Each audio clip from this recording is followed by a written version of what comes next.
Hello everyone, in this video I'll show you how to change the password of your Shopify account.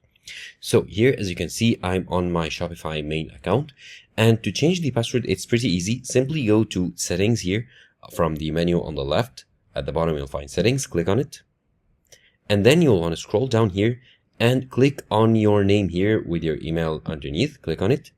It'll open up your account's general settings, and you want to go to the security option right here. And from here, you can create a passkey or change your password. And this is what we are interested in. So click on change your password. And here you'll be asked to enter your current password and then add a new password and confirm it. So I'll enter my current password right here. And then enter a new password right here. And confirm the new password. So enter the new password once again. And then once you are ready, simply click on change password and your password will be changed.